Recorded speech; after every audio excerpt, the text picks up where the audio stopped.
Hello दोस्तों, जय माता दी। मेरा और मेरे इस म्यूजिकल ग्रुप में आप सभी का बहुत बहुत स्वागत है। तो एक मैं बहुत ही प्यारा माता और पिता के लिए बहुत ही प्यारा दर्द भरा गीत लाई हूँ। जैसा होगा आप लोग कमेंट में ज़रूर बताइएगा। बाँट गईल घरवा दुआर पाई पाई, बाँट गईल घरवा दुआर पाई पाई, के करा में बाबू रही है, के करा में माई, के करा में बाबू रही है, के करा में माई। बाटी गईल घरवा दुआर पाई पाई, के करा में बाबू रही है, के करा में माई।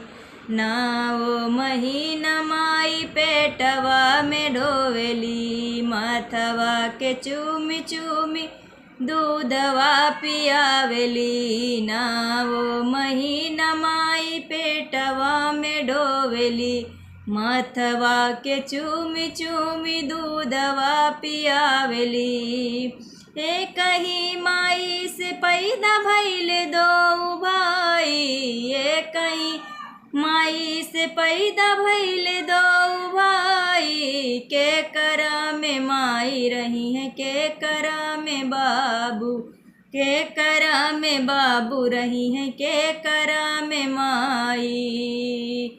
बाटी गईल घरवा दुआर पाई पाई, के करा में बाबू रही है, के करा में माई।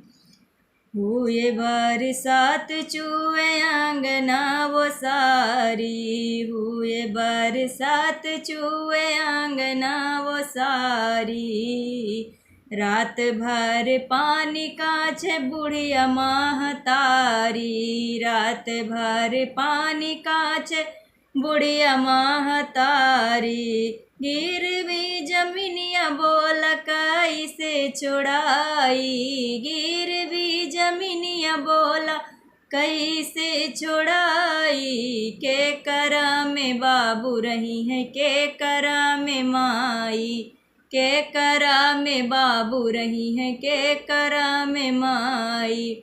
बाटी गईल आंगना दुआर पाई पाई, के करा में बाबू रही है, के करा में माई। आज तक ले माई बाबू देले ना वरहानवा, आज तक ले माई बाबू देले ना वरहानवा, तोह के पढ़ावे खातिर बेच कुल गहनवा, तोह के पढ़ावे खातिर बेच कुल गहनवा।